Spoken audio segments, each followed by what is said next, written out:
Moj tata i moja mama nikada nisu imali 7, 10, 11 ili 13 godina.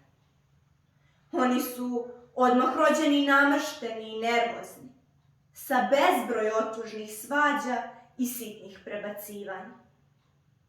Oni su, čim su prohodali, počeli da se sapliću i čim su progledali, odmah su bili kratkovidi.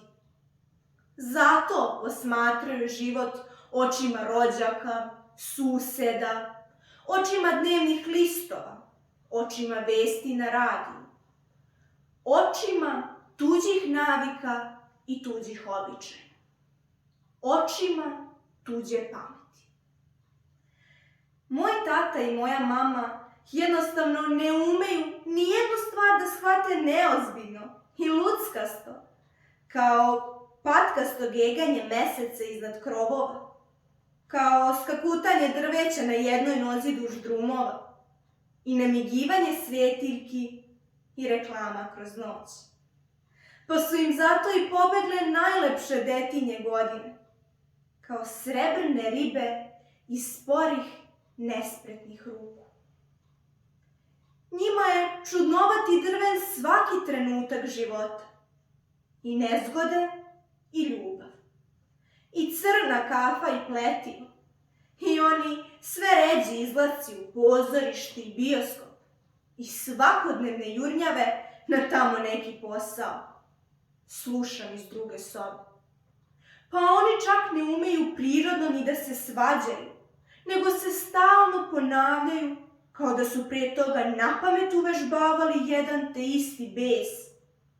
I bojim se na kraju kad budu umirali, veštački će i vrištati, kao da su dugo prije toga nameštali usta i uvežbavali strah. A neprekidno mi ponavljaju, stalno mi isto ulivaju u ovu tršavu glavu i teraju me da verujem. Jedno je biti stvoren, a drugo je biti ostvaren. Postoje roditelji koji od dece zahtevaju da ih u svemu naslede i kada jednom odrastu, da sasvim na njih liče. Ja hoću da ličim na sebe. Ako mi se to nudi da budem kao oni, nikada se neću ostvariti. Ostaću stalno započet. Valentina Đermanović, gorka pesma, Miroslav Antić.